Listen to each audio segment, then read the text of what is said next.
What's up, everybody? I am Emmanuel Eman Noisette, and I will be your host for tonight as we sit here and talk about Season 3, Episode 9 of From. Guys, this episode is called Revelations Part 1.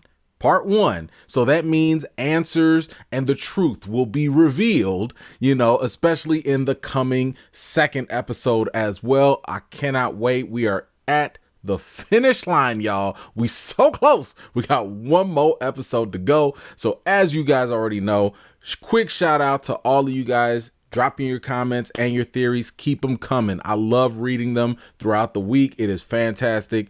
Thank you for that. Shout out to all of y'all that continue to hit that thank you button. Yes, if you support me, I'm going to show my support and my appreciation right back. So thank you for that. Once again, because I keep seeing people leave these comments, if you're looking for a Fromily shirt or any merchandise, links are in the description. Make sure that you go right in the description. All the shirts and all the stuff that you want is right there laid out for you. And of course, because, we Fromily, we cool like that.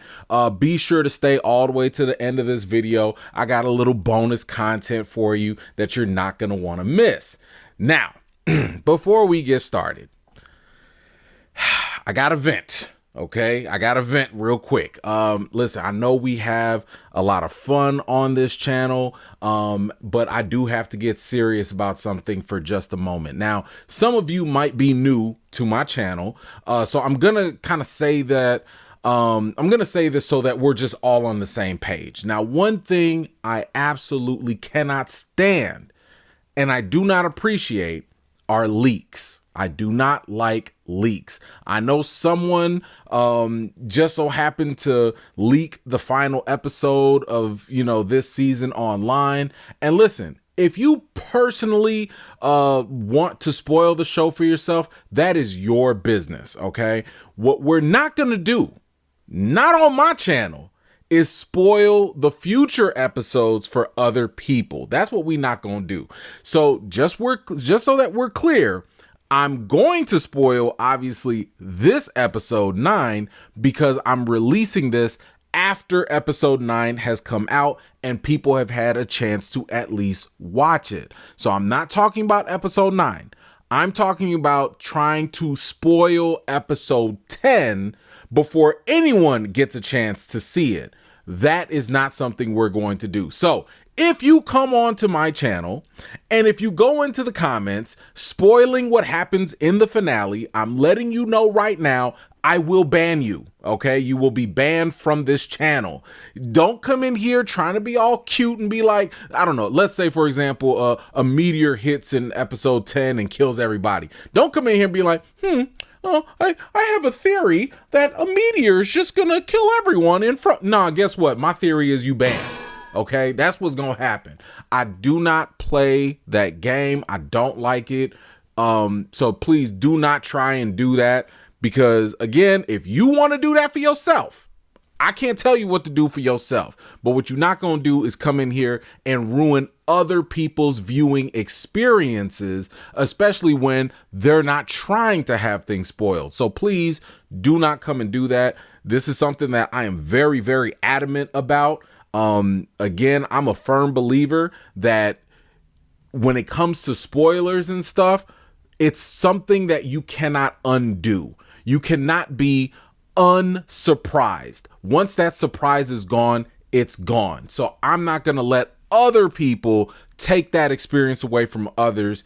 So again, if you want to do that with yourself, that's your business. But I'm telling you right now, you're not going to ruin it for other people just because you're desperate for attention and clicks. So now that we got that out the way, okay, we getting back to Fromville, right? We going to get back on page here.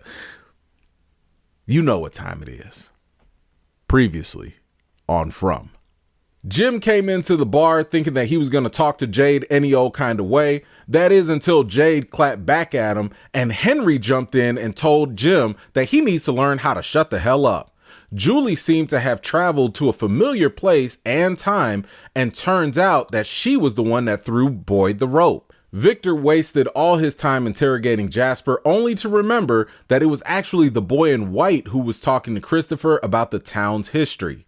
Elgin saw a couple of pictures, drained his own blood, and decided kidnapping a full-grown woman was a new cool thing to do.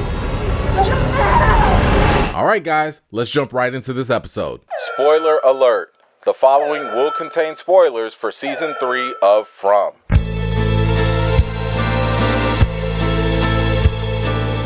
Boyd and Ellis are in the woods looking for Fatima until Boyd's Parkinson's symptoms start to overcome him. Back in the cellar, Fatima looks over at her cold bottle of pop and a jar of fresh Elgin blood. Elgin brings her a new pair of clothes and tells her that she's not a prisoner in the same place where she's actually imprisoned.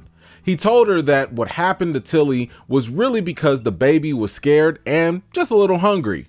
Elgin is convinced that the baby is the key to getting them home. He gives Fatima his homemade Bloody Mary and she gets to gulping it down. So, first off, with Boyd, if you've been paying attention in this series, going all the way back to season 1, Boyd's symptoms have been ramping up little by little.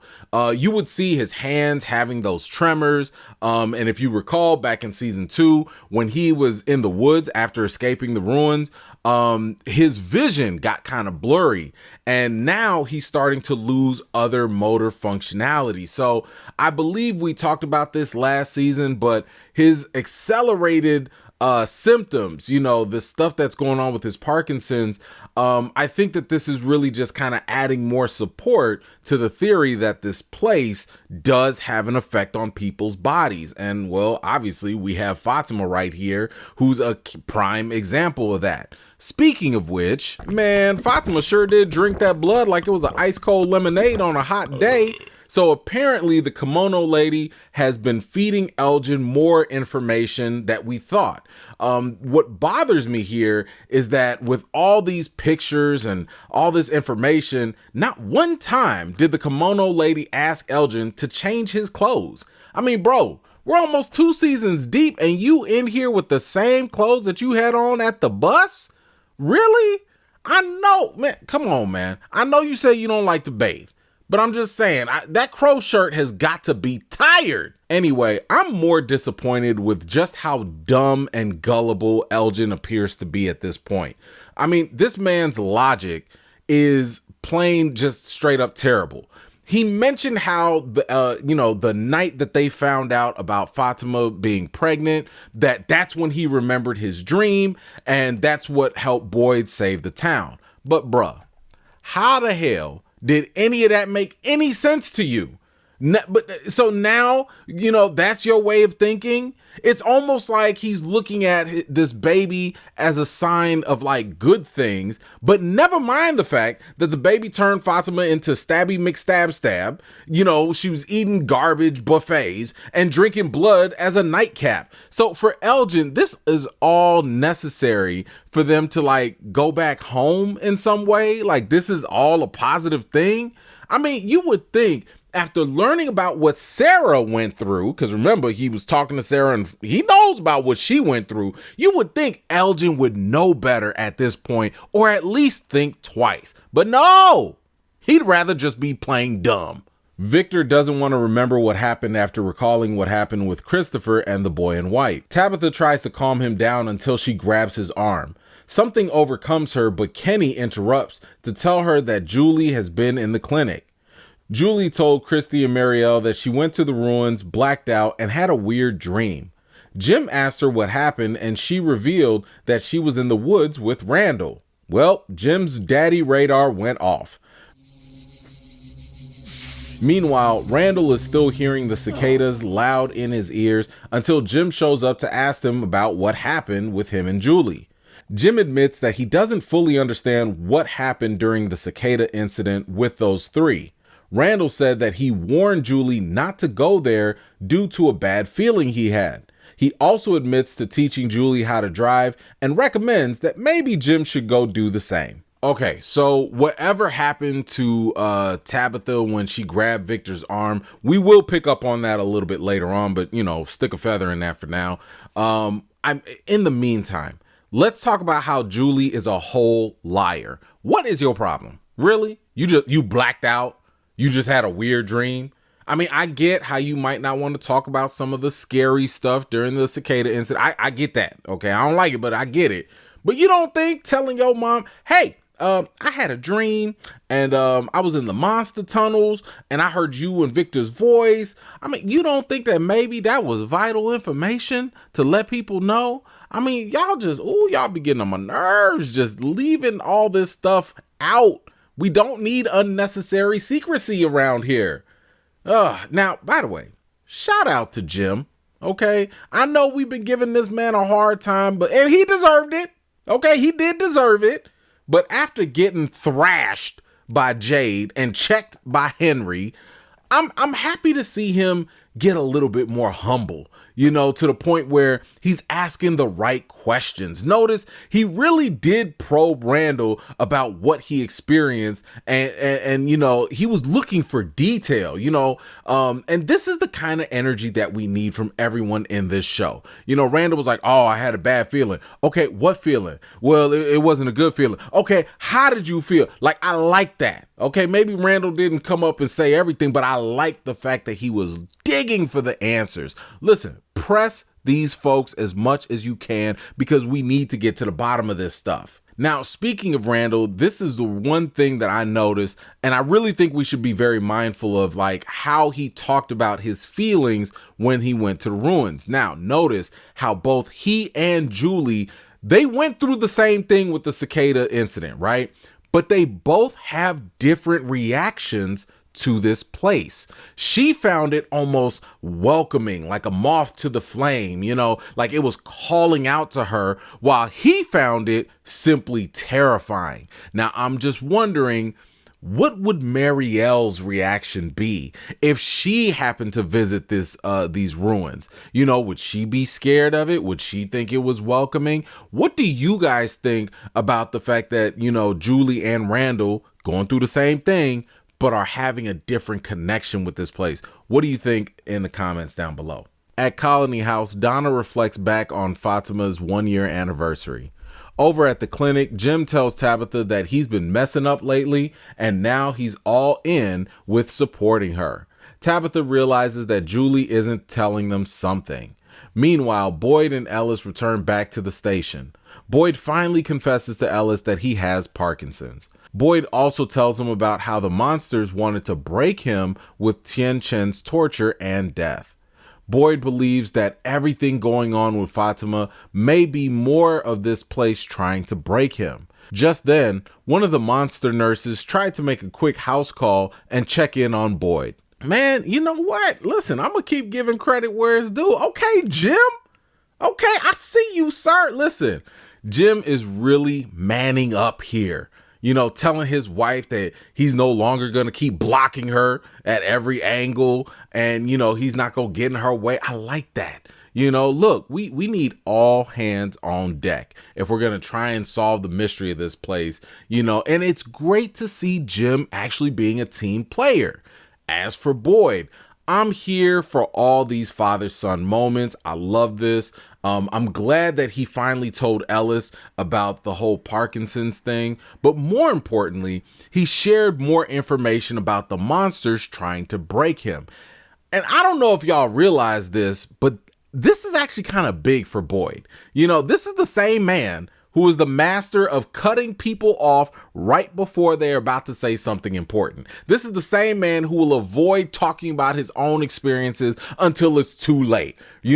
This was big for him to talk to Ellis about this. Now, I'm not exactly sure what good it's going to do, to talk to Ellis. Because, what's Ellis going to do? Be useful? Yeah, all right. But I've said this before. If this place really wanted to break Boyd, all it would really have to do is go after Ellis. That's all. They could torture Ellis. They could kill Ellis. Boyd is done. But what we can tell now is that this place can still get to Boyd, but through Fatima. We've seen this from the fact that Boyd is willing to lie and hide her away from everyone. Oh, and by the way, these monsters, they are a whole trip. The fact that Boyd was literally talking about how this place wanted to break him, and that was the exact time when the monster nurse was going to ask him, hey, are you okay in there? These monsters are diabolical. Okay, they are almost on the level of just being absurd, like the jukeboxes at the diner, but they are petty nonetheless. Back at Sarah's house, she finally completes reconstructing the damaged ornament she got from her brother Nathan. Just then, the voices in her head begin telling her sweet nothings. Elgin returns back to the cellar without even considering for a moment that he had multiple opportunities to finally change his clothes. In the secret room, Fatima pulls a metal piece from the bed frame and hides it in her sleeve.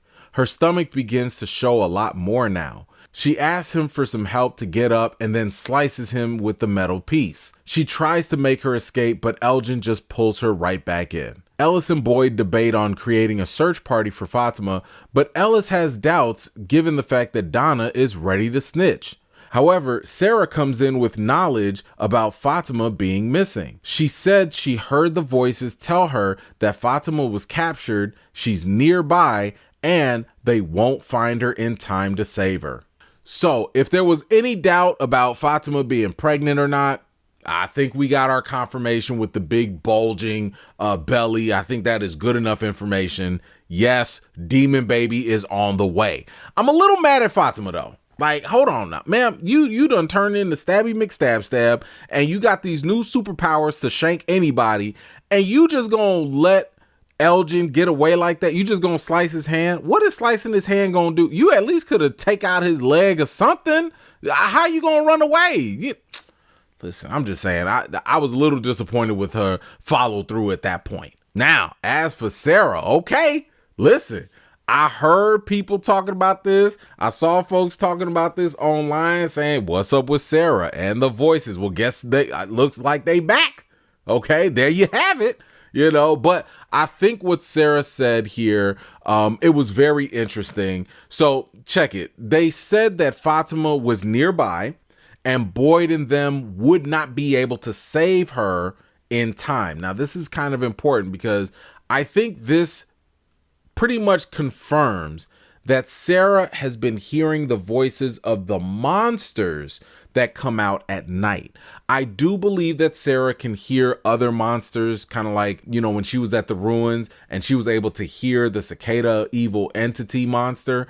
But I believe that this confirms that she's been in communication with the monsters in the town. They're the ones that pushed her, to kill Toby and to do all those, to leave the door open and all that other stuff from season 1. And the thing is, this line of taunting, it lines up perfectly with the monster's motive to break Boyd. Remember, Boyd has this complex. He has this drive where he has to be the one to save people. Plus, these monsters, they take joy and pleasure in giving people a false sense of hope only to have it stripped away. What better way to spark hope than to tell the hero, Boyd, that his family is close and needs some saving? So then, of course, the cherry on top is the fact that they were laughing. They were laughing. So just like how the evil entity was laughing at Boyd, and they are now laughing at Boyd. Remember, they were also laughing at Boyd in the barn with Tien Chen. This is all the same stuff happening all over again. So you guys let me know, how did you feel about Sarah hearing the voices all over again? And do you think that it's the monsters in the town, or maybe, I don't know, you have a different theory? Let me know your thoughts. Donna stares at a picture of her and her sister until Boyd comes in. Before he could say anything, she tells Boyd she's not going to tell the residents about Fatima killing Tilly. Boyd tells her that Fatima is gone and that Sarah's hearing voices again that told her something took Fatima. Donna told him to ring the bell and call a town meeting. The Matthews head over to the diner to get some of that good old Bacta soul food cooking. Julie tells her parents that she asked Ethan what she should do about the ruins. Outside, Boyd rings the town bell to summon a meeting. He tells everyone that Fatima is missing. Boyd reminded everyone about how they managed to survive with the talismans, and that was their way of fighting back against this place. He suggests that they all pair up in groups of 2 to go out and search for Fatima. Boyd tells Ellis that they need to find Fatima before everyone else, so the best idea is to split up. Like a real creep, Elgin volunteers to partner with Ellis. Okay, so I'll admit that, when this episode was going, I was a little confused at first when they kept showing Donna having that flashback with, Fatima's anniversary party. But now it makes sense. Now, once again, Donna is right. She said that the people couldn't take it if they found out about Fatima and the whole Tilly situation. The reason why she is right is because of what Fatima meant to everyone in the town. That's why they showed that flashback. Recall when Fatima, was in the first season, she might have been probably one of the most hopeful people, one of the most positive people in the town. She was a bright spot for a lot of people, especially Julie, right, being her proxy. So imagine if people found out what she did to Tilly. That would be really depressing. To have someone so good, so pure, so positive turn around and do something so evil, or worse yet, be corrupted by this place, well, that would be crushing for everyone else. And if you think about it, one of those things that we learned about Donna at the end of season 1 is that she is not a fan of taking hope away from people. You could probably even argue that that could be her greatest fear. So I totally understand where she's coming from in terms of not, turning on Fatima and not snitching to everybody else. Now, I should mention this. I know I have crapped on town meetings, but at least this one seemed a little bit more effective. I noticed how it almost went bad when they started asking Boyd questions, and they was like, yo, how do you know that Fatima was taken away and, and all that. But I'm glad this time around, what was different this time was Boyd got support. He had Bacta right there. Remember, Bacta did say, next time I got you back. So that was good. And it was very helpful to also have Donna right there by his side too, which just tells me this. If these people just stick together, maybe these town meetings could be a lot more effective, rather than letting Boyd just hang out to dry. Anyway, Elgin is getting on my damn nerves. Okay, you just gonna kidnap this man's wife and then you gonna turn around and volunteer to go looking for her with him? Bro, okay, you know what? Elgin, you got to go. Elgin got to go. It was one thing for him to be stupid and naive. Now this man is going into full villain mode. This has got to be a new level of low. The moment I saw Elgin do that, the first thing that came to my mind was that Lion King 2 part of that song. Deception, disgrace, deception, and outrage, disgrace, for shame. Fatima continues to struggle with her belly pains. She falls to the ground and uncovers a hidden trapdoor. In the woods, Donna and Acosta are out there looking for Fatima. Acosta keeps questioning Donna about why they should trust Sarah and what other information she's holding back. But Donna snaps back at her and says that they don't have time for all of that. They need to go find Fatima. Boyd tries to make amends with Kenny about the decisions he made in the past. He then tells Kenny that his health is in decline and wants to make sure that Kenny is going to take care of everyone when he's gone. Kenny declined being the new sheriff, but he did accept returning as Boyd's deputy. Okay, so real quick, y'all know I still got mixed feelings about Acosta, but she is asking all the right questions. Why should you trust Sarah? Listen, if we had just gotten teleported into Fromville or whatever, we'd be asking these same questions. These are good questions, but at the same time, Donna is still right. Because listen, ma'am, we are 3 seasons deep. Ain't nobody got time to give you a whole recap of the shenanigans that's been going on while Fatima is missing. Get with the program, okay? Anyway, I really, really am happy to see Kenny and Boyd make up here. Listen, they got the father-son dynamic going on, and I think it's so good for both of them to have each other's back. Listen, I know this show is full of drama and it's full of trauma, but I do think that, man, it's just so refreshing when we could just have a couple moments of positivity. Victor gets a head start on spring cleaning in his room. He goes down and grabs an axe. He says that he's going to chop down a tree and then leaves out. He heads over to the bottle tree and starts swinging his axe. Suddenly, the boy in white appears and tells him to stop. Victor begs the boy in white for his help and asks him why he won't help them anymore. But the boy in white said that he tried helping with Christopher and now they're just going to have to learn on their own. Victor pointed out that he looks a little different, and the boy in white pointed out that Victor looks a little different too, and that everything is changing. Victor pleads with him, but the boy in white tells him, do not cut the tree down, and simply walks away. Well, look who it is. Yes, I see you. Yes, and I'm talking to you. You still watching my video and didn't even subscribe to the channel yet? Listen, come on now. Like you've made it this far. I think that makes us family, right? So listen, if you could do me a huge favor, hit that subscribe button and please don't forget to hit the bell. I do not want you guys to miss the other content that I have coming up for you very, very soon. So make sure you hit that bell for all those notifications. Anyway, so the boy in white actually speaks. Oh, remember that last time he spoke, he did it with Sarah, but it was only telepathically, right? But now with Victor, we see that apparently he can speak just normally with him. But let's kind of dissect what happened in the scene here. Now, Victor was about to cut this faraway tree down, and we learned that the children who were sacrificed or murdered here, they poured all their hopes in the ground, and that's what created the faraway tree. So I'm assuming that if Victor were to cut this tree down, this bottle tree, or this faraway tree, then it probably, I don't know, maybe it's symbolic in terms of cutting down their hopes, cutting the hopes of the children.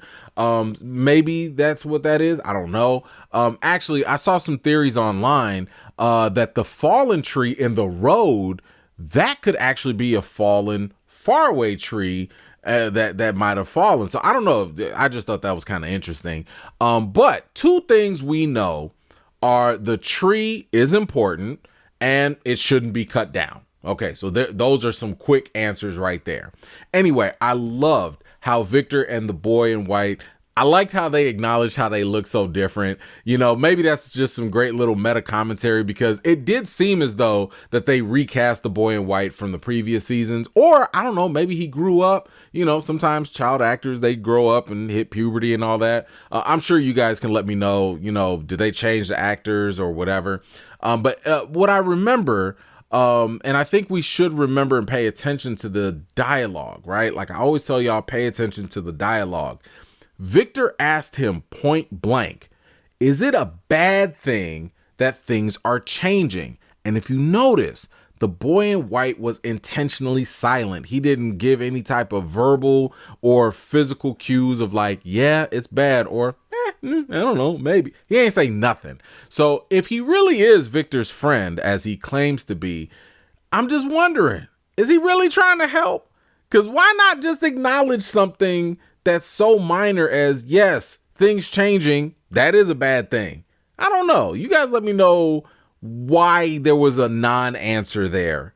Now, moving on, the boy in white, he did also mention that he did try to help, but he did that with Christopher, right? So this is our confirmation, I think, that Victor's memory in the last episode was actually accurate. The boy in white did talk to Christopher to try to get him to save the children, go in the faraway tree and all of that. However, this time the boy in white, he's not going to help no more.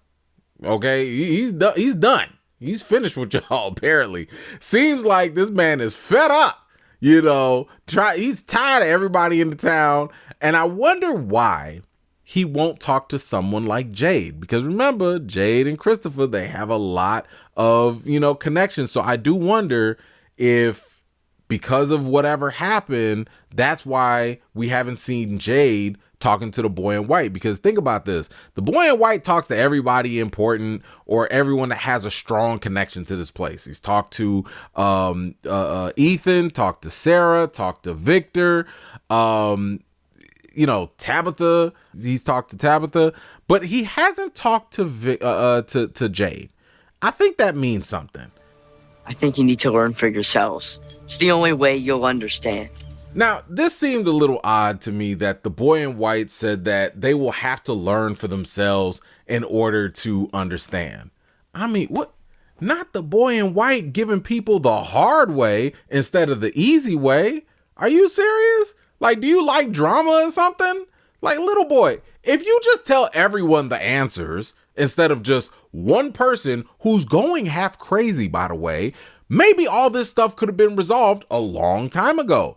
But apparently, because Christopher messed up by not going to the tree, now everyone has to suffer. That's what we doing? Really? Now, I'm going to say, the boy in white, I'm not going to act like he's evil like some people have been saying. I don't believe that he is. But at the same time, he's clearly not completely benevolent either. He's not pure good. I do think that he is good. I do think he's trying to help, but clearly that ain't his only motive here. I don't know. He's got some other stuff going on. But you guys let me know. What did you think about this scene with Victor and the boy in white? Please feel free to let me know your thoughts in the comments down below. Jade is climbing up a ladder and sees a vision of Christopher holding Jasper. Jade tells the vision to try something new for a change, and Jasper yells at him instead. Henry walks by to talk to him about Victor. As they go out in the woods to look for Fatima, Henry mentions how Jade reminds him of Victor. Jade tells Henry that there is no fixing Victor at this point. Jade turns around and heads back to the bar to go look for answers. Jim and Ethan go back to their old trailer. Jim gives his son some encouraging advice to do his best whenever bad things happen.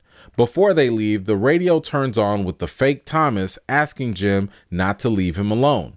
Ethan and Jim ignore the voice, all while the voice continues to call out to them. Dad. Elgin tries to cheer up Ellis with a story about his friend who went missing in the woods. Ellis doesn't give two craps about his story and mention what happened with his mom dying in this town.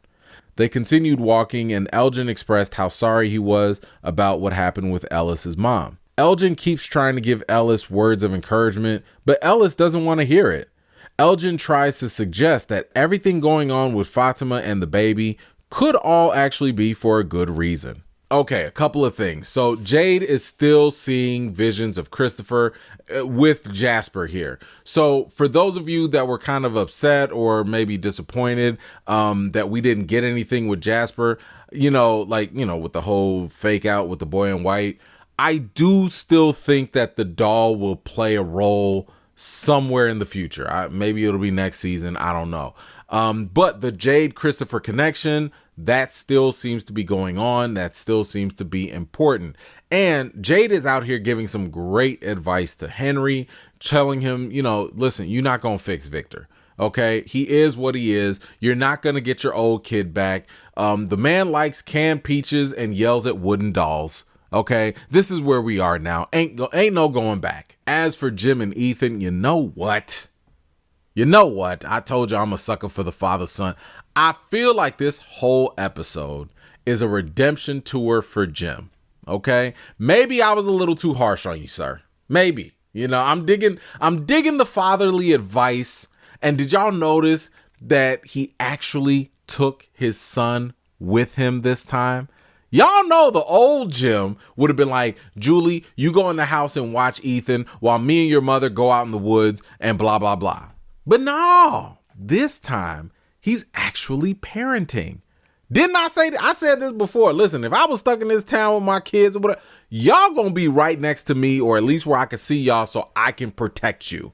Okay. So I like the fact that he is not only having his son right there with him to protect him, but he's also giving him his that good fatherly advice, about doing your best. Listen, Jim, I see you, sir. I see you.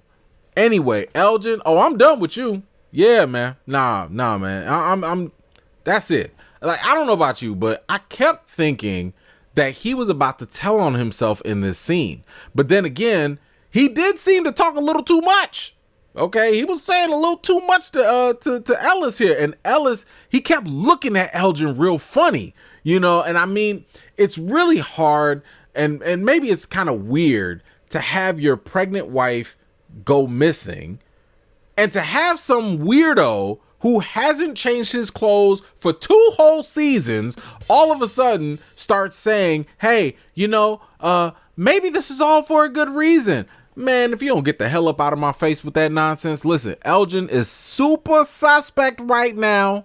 Super suspect. And I hope, man, they need to figure this out. I need somebody to figure this out fast. Tabitha and Julie check Victor's hideout for Fatima. Julie ends up admitting to her mom that she didn't believe she was actually dreaming while she was in the chamber. She revealed that she did hear the Nkui kids screaming too. Tabitha hugs Julie until she noticed some ash flying in the wind. As she looked up, she could see the crusty kid beckoning her to follow.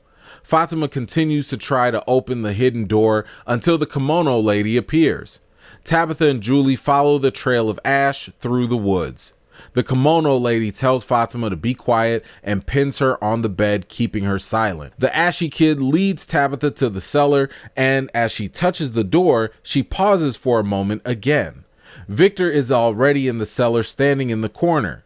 He said that he was the reason why his mom died. As Tabitha hugs him, she starts to have a flashback of Miranda and her kids. She then could see Miranda running to the bottle tree, but before she could make it, it was none other than Smiley himself who took her out. She dead. Whoa, whoa, whoa, whoa, whoa. Okay, let's go through this. And first of all, let me just say, my bad, guys. I did not have my subtitles on in the last episode, so I didn't realize that it was actually the Nkui kids that Julie was hearing or whatever. So shout out to y'all that pointed that out and let me know that as well. But I'm glad that Julie actually confirmed this, that she heard them dusty kids in the chamber. So I like the fact that we got that.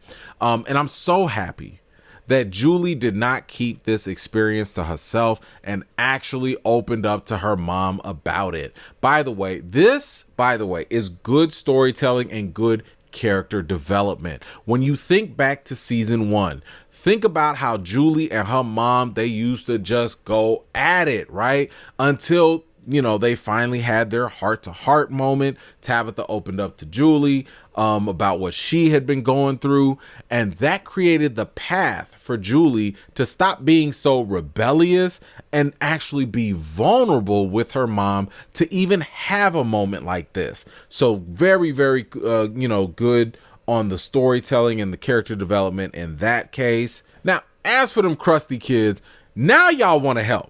Okay, because all that uncooey crap ain't gonna help nobody. Okay, at least you can lead people to places or point fingers, in the right direction. It's about damn time y'all started actually being helpful. And, oh man, I think now we got all the confirmation we needed about not trusting that kimono lady.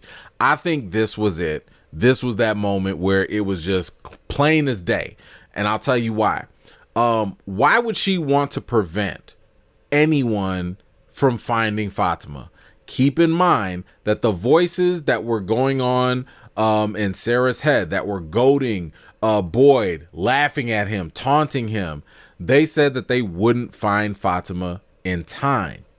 So, to me, that means that anything helping in that process, clearly they're not doing a good thing. So this kimono lady, she's officially evil in my book. I feel like she is working either with this place or with the monsters. She's in cahoots, but their agendas clearly seem aligned because she's fulfilling what those voices that were making fun of Boyd, she's fulfilling that right now. By keeping Fatima quiet and making sure no one finds her. Now, all right. As for Tabitha, this whole episode, she's been having these I don't know, brain farts or whatever, you know, whenever she touches Victor, when she touched the cellar door. And it seems like now she's experiencing exactly what Miranda told Henry. Recall back, Henry told Tabitha that Miranda was able to see previous chosen ones in her visions. So, you know, she could see all the people in the past that came before her. Now, again, if this role theory is correct, that I think Tabitha is more so Miranda in this case, it seems like Tabitha is experiencing that same phenomenon as well. She was able to have a vivid vision of Miranda in the past, and we finally got to see what happened to Miranda. And man, oh man, guess who's Bazak? Okay, well, not really back, but everyone's favorite monster just had to be the one to take Victor's mama out at the tree. Recall, Victor did say that he found her dead body at the bottle tree, but now we know that it was actually Smiley that killed her at that point. Whew, now, here's a major question. We know that Miranda went out to the tree that Victor told her about because of what he heard about Christopher and the boy in white. But what I want to know is, why in the hell would Miranda go out to the bottle tree in the middle of the night? Ma'am, you could have hid right there in the cellar with your kids until the morning time and then go out and save them dusty kids. Like, what? Why would you go out at night? Keep in mind, they didn't have talismans back then. They all had to hide back then. Going out at night was suicide. So I'm just wondering if maybe somewhere down the line in the story, we find out that there was a reason why she would do that. Because right now, that ain't adding up for me. I don't know why you go out at night. What was that? Was there a clock going? What was going on? Now, what I'm interested in seeing is what this means for Tabitha moving forward. It seems like we don't have to rely on Victor's shaky memory anymore. And now maybe, you know, Tabitha can help start filling in some of the blanks of what used to happen in the past. Now, remember what we were told, the answers are in the beginning. So, all right, guys, that was the end of this episode. And this is the point in time where I give you my thoughts and my review of this episode. So I really enjoyed the tension that this episode built up. I'm also satisfied with some, not all, but some of the answers that we got, you know, kind of like how Fatima is definitely pregnant, the weird deal with the boy in white, and, you know, what happened with Victor's mom. I also like the character development going on here because I officially cannot stand Elgin right now. He's clearly made his full villain turn and I'm just done with him. But I also really like the full 180 that we got with Jim's character too. So when it comes to the rating, I think I'll give this episode an 8.5 out of 10. This gave me a good level of characters and the weird frumish behavior that I have come to love about this show. All right, so you guys let me know, what did you think about this episode? Let me know in the comments on a scale from 0 to 10. What would you rate this episode? All right, like I said earlier, guys, we are at the finish line, okay? There's only one more episode left, and I can tell you this right now, it's going to be a doozy. If you've been watching my interviews with the cast, they have been telling you it is going to be epic. This finale is going to be crazy. So listen, stay tuned. Make sure you go watch them interviews, by the way. But I told you guys that I have a little bonus content for you. So here it is. I hope you enjoy my sneak peek from one of my interviews with the cast. Again, subscribe, get those notifications so you know when I drop the full interviews. But I cannot wait to talk to you guys all next week about this finale. I got some other special things cooking you do not want to miss. You don't know who might show up or who I'm talking to. Y'all don't know. I cannot wait. But until next time, guys, I'll see you guys later. Is there a particular theme about Jade that just really compels you? Like the Jurassic Park theme. Dun, dun, dun, dun, dun, dun. No. Is there a theme about Jade that compels me? Um, Or just an aspect of his character. yeah, what I like about him, what makes him fun to play, is that I imagine him as somebody who has two things going for him. One, he's totally comfortable in the world. I imagine him as a man who walks through life in his pajamas. Like he just doesn't care what Mm-hmm. anybody thinks or says about him. But also, he cares deeply what's going on and what's going on with the people around him. Mm-hmm. We see both sides of him, and we see that quite a lot. Like we see him sometimes with in random connection with people, whether it's Bacta, whether it's Victor, whether it's Tian Chen. He opens up. He becomes very vulnerable with them in a way that he doesn't necessarily with Jim or with other characters on the show. He needs to be, a little bit more brave and cunning and stuff like that. But with them, he is just a regular human being who doesn't think he's above anybody, doesn't, think he's below anybody. He's right there with them on their level and he sees them. That's really compelling to me. And then, this other side of him where he just lives in the moment. Like he's constantly dealing with everything, and everything is like, I feel his nerves are right on the surface, very frayed, very sensitive, light, sound, everything annoys him to the most.